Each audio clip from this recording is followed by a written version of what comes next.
dwellers, and welcome to the basement. And we're jumping ahead of schedule because I had some extra time today to sit down and watch episode 3 of season 1 of the Netflix original series, A Series of Unfortunate Events. This episode titled The Reptile Room Part 1. This video obviously will contain spoilers, so if you have not seen this episode yet, read the book, or possibly not seen the movie, that came out starring Jim Carrey about 13 some odd years ago, yeah, this will be heavy on the spoilers. So now will be a good time for you to do as the theme song of this particular program says, says to look away, look away. If you continue to watch, you have no right to complain. That was rather clever of me. Okay, but before we get to the spoilers, I thought this episode was very even and getting everything it needed to across to show what could be a happy ending for the Baudelaires, and well, obviously continuing the story of the series of unfortunate events that plagues these poor kids. But yeah, I thoroughly enjoyed it, and now here comes the spoiler. The spoiler train is a coming. Chugga chugga chugga chugga chugga. Damn, I'm an idiot today. Anyway, this episode of the Reptile Room Part 1 covers basically, from what I understand, the first half of the Lemony Snicket book of the same name. Since I never read the book, I'm not totally sure on that. This episode sees that the Baudelaires are placed in the care of their uncle, Dr. Monty Montgomery. He's a scientist who studies snakes. Why did it have to be snakes? And he's the who are their parents intended to be the guardian for them in case anything was to happen to them. And I can see why. He's a fairly normal dude. The dude is totally chill. He's very likable, very pleasant. He's quite happy to take care of his extended family. Since he's well off financially because of his scientific work, he has no interest in their fortune, and that will, that the trio will inherit when Violet becomes of age.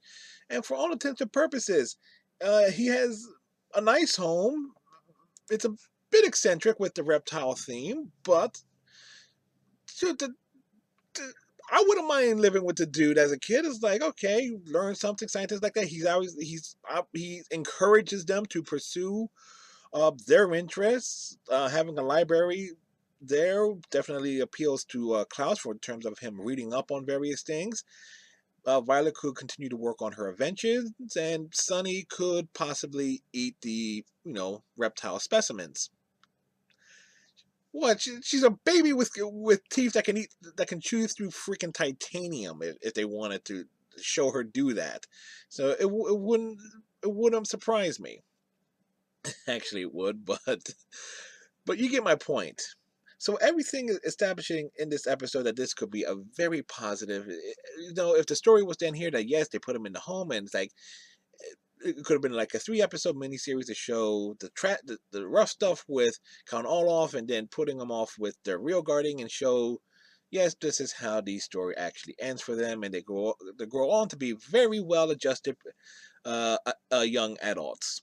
But that's not the case here, because guess who pops up again? Count Olaf shows up again.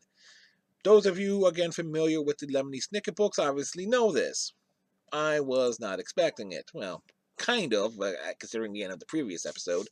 He shows up pretending to be a new assistant for Monty named Stefano. Even though Monty didn't call for a new assistant following the sudden departure of his previous assistant named Gustav, who I believe was the Gustav that was killed off at the end of the Bad Beginning Part 2, because he was seen helping Mr. Poe's assistant Jacqueline get free from the tree that Olaf's goons tied her to in the park, and they were seen together during the performance of the whole wedding deal that Olaf was trying to pull off.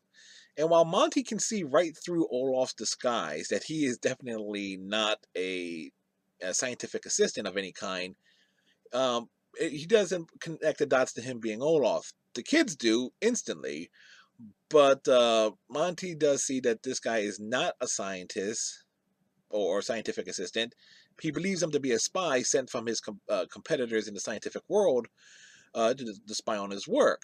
And he wants to keep an eye on him, and then acts on, like, when he gets attempted to be abducted by Olaf's pale white twin old ladies, and like, okay, you're done. We don't want you around, and you can go bugger off. He doesn't quite say that, but it's quite clear that Monty is definitely a lot smarter than a lot of the adults seen in the first two episodes. Unfortunately, this episode ends with the implied nothing. We're flat out told he gets killed, because that's basically what happens here. That's the whole thing with a series of unfortunate events. You got all these positive things happen, and then something comes along and cuts it out underneath. But it serves as a great climax, a great cliffhanger.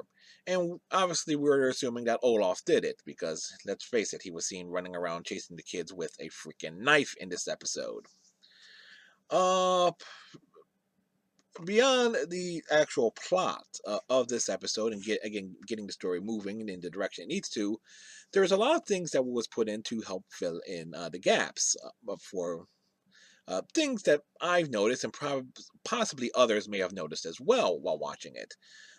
Stuff like Monty and the Baudelaire parents grew up together, were locked inside a piano note together, and Olaf took the picture.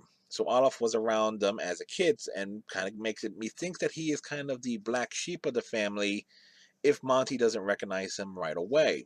Uh, the hedges around Monty's house is discovered by Klaus to be a pattern that matches the eye symbol that's somewhat reoccurring, that's seen on Olaf's ankle tattoo. So it's a reoccurring image. So obviously there is something going on with it. There is a secret society. While Monty takes the kids to the movies and also brings Olaf as Stefano along to keep an eye on him, Monty uses a special telescope to actually find and decode hidden messages in subtitles. And this message, and the message is for him to tells him that, hey, the kids are in danger. Get them and take them to Peru, and he actually acts on it. And it turns out that the Baudelaire parents are in Peru. How they were able to determine that just by stepping outside of a wherever they were being held, which is some sort of cliff face, is beyond me. But I didn't write it. But again, I like the fact that Monty actually acts on, okay, something's happening, gotta act on it, and his first instinct, let's get the tickets to Peru and like get there as soon as possible, and like all the questions that the kids have and that the viewers have will be answered. So everything would be answered in Peru. And it also establishes that there is someone looking out for the Baudelaires to try and keep them safe and from harm. So there are two competing forces. Obviously, everything associated with Olaf and everyone else. So what this is, we don't know as of yet. Those of you who actually read the books possibly do know, but those of us who have never read them and gone by the Netflix program, we don't know yet. We're simply following the story along. Other things about this episode I like. I like the character of Monty. As I said, he's a very kindred spirit to the Baudelaire trio. He actually finds soft food that Sunny likes to eat, and to its credit, it's marshmallows. I like the fact that Klaus is very cautious and skeptical about the entire situation, since his parents never told him or his sisters about their Uncle Monty. And that skepticism and cautiousness is something that Monty can respect and admire, because that's, it goes to show that Klaus has definitely taken and learned from the previous experience dealing with Olaf already. So the attention to detail and the creation of Monty's home, particularly the reptile room, is freaking amazing. I, Personally, I would love to walk around that set and see what exactly is in there, how everything is placed. That definitely was a very cool room. The movie, and I also like the fact that and tying back to what I just said about the secret organization or something looking out for the kids, in the movie that Monty takes the kids to, Klaus notices that one of the actresses looks familiar and looks like Miss Jacqueline, Mr. Poe's assistant. So again, there is some secret organization, something, some undercurrent thing that we are going to end up discovering.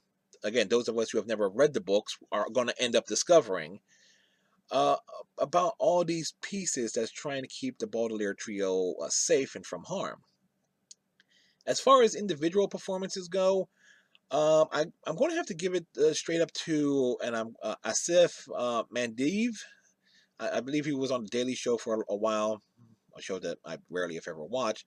I thought he was great as Monty, getting the because since this episode was all about establishing his character, making this character connect with the audience, and getting it over with the audience, so that when the character is eventually killed off, you goes like, "Oh man, that kind of sucks. I liked him. No, come on, man, not Monty." It's like, but again, it's they're since they're following the books, there are certain things they have to do, and so it's a loss that we will not see Monty again. Assumingly, we will not see him again in the remainder of the series. But yeah, I thought Asif Mandiv's performance was quite good. So on that note, my friends, and you are my friends, we are actually now ahead of schedule as it relates to my look at a series of unfortunate events.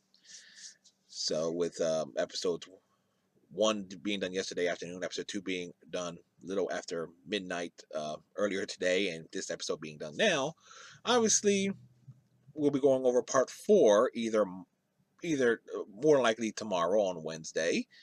But between now and then, of course, we got Marvel's Agents of S.H.I.E.L.D. tonight. So that will be the next big thing I do here on this pokey little YouTube channel of mine. So, on that note, my friends, and you are my friends, even though I just said that less than 30 seconds ago, be kind, subscribe, and we'll see you next time.